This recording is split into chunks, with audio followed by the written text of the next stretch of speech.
فرض کریں ایک میں ہوں، آپ ہیں، کوئی ہے، وہ کسی ایسے محکمے میں ہے جہاں رشوت کا بازار گرم ہوتا ہے، اسے رشوت کے مواقع بھی ملتے ہیں، 10 سال ہو گئے ہیں رشوت کھاتے ہوئے. اب اسی حساب سے اس کے گھر کا سٹینڈرڈ ہے، جس علاقے میں رہتا ہے، جہاں بچوں کو تعلیم دلاتا ہے، جو اس نے اب ایک بن جاتا ہے نا، پھر وہی سوسائٹی بن جاتی ہے. اب ایک دن اس نے کسی مولوی صاحب حق پرست کی تقریر سنی، اس کا ایمان جاگ گیا. اب رات کو اسے خیال آیا یہ رشوت تو کلاہما فی النار ہے، یہ چھوڑنی ہے. اب وہ رشوت چھوڑنا چاہتا ہے. تنخواہ میں تو بچے اسکول میں ان کی فیسیں بھی نہیں دی جا سکتی، کچن چلانا ہی مشکل ہے، 2 وقت کی روٹی مشکل ہو جائے گی. آپ کو کوئی اندازہ ہے یہ کیسا جہاد ہے؟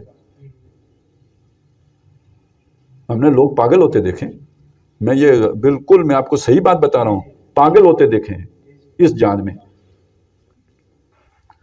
اب میں آپ کو ایک فرق بتا دوں، مکے میں ایمان لانے کے نتیجے میں جب آپ اعلان کرتے تھے اشہد ان لا الہ الا اللہ واشہد ان محمدا عبدہ ورسولہ، مار پڑتی تھی.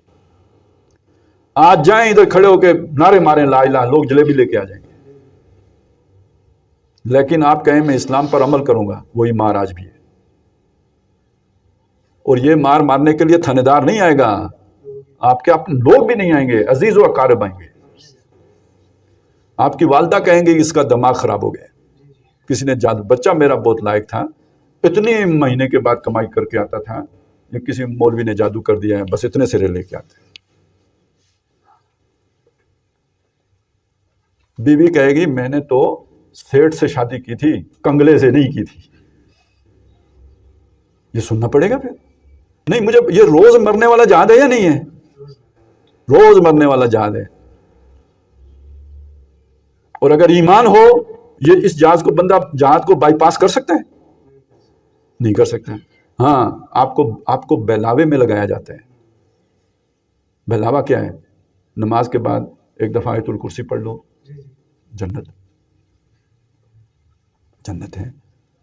تو چلیں، یعنی تھوڑی بہت رشوت مجبوری ہے، لے لیتے ہیں. ہاں، آیت الکرسی ایک چھوڑ کے 2 پڑھ لیں گے.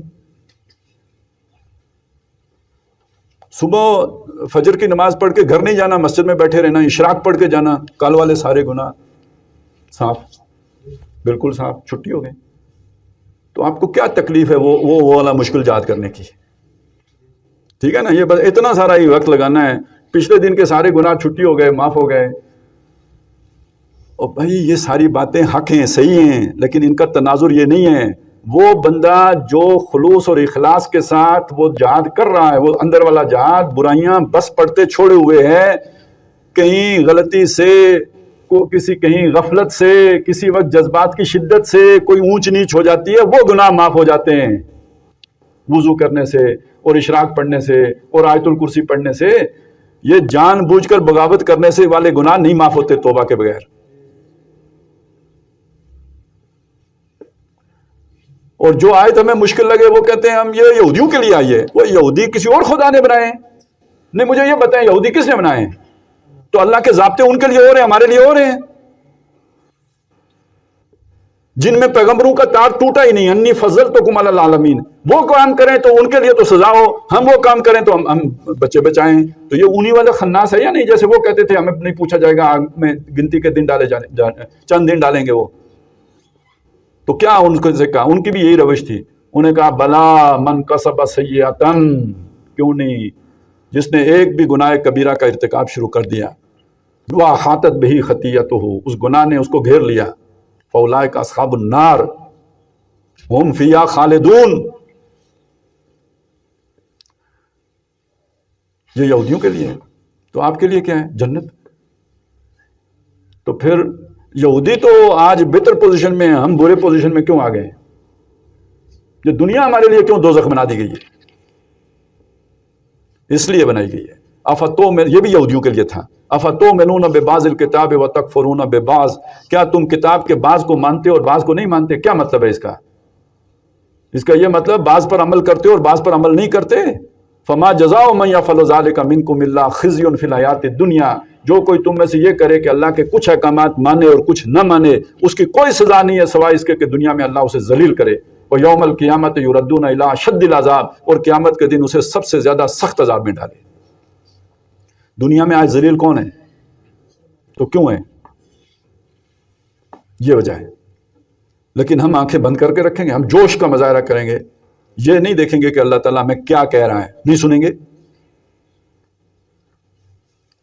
تو جو خود اپنے آپ سے اللہ کو راضی کرنے کے لیے جہاد نہیں کر سکتا, وہ جا کے جہاد کرے اللہ کے دشمنوں سے, تو اللہ اس کی مدد کرے گا. تو پچھلے 200 سال کے جہادوں کا نتیجہ نکال کے دیکھ لیجیے. آج بھی پوری دنیا میں قربانی سب سے زیادہ مسلمان دے رہے ہیں, سب سے زیادہ قربانی دینے والے مسلمان ہیں. لیکن کہیں ان کی وہ کوشش رنگ نہیں لا رہی. وجہ یہ, اللہ تعالیٰ غیرت مند ہے. جب اللہ تعالیٰ کے احکام توڑے جائیں تو اللہ تعالیٰ مدد نہیں دیتا, عذاب دیتا ہے. یہ بھی حدیث ہے. حضرت جبریل علیہ السلام نے نبی صلی اللہ علیہ وسلم کو بتایا کہ اللہ تعالیٰ نے ایک دفعہ مجھے حکم دیا کہ فلانی فلانی فلانی فلانی بستی ان کے رہنے والوں پر الٹ دو.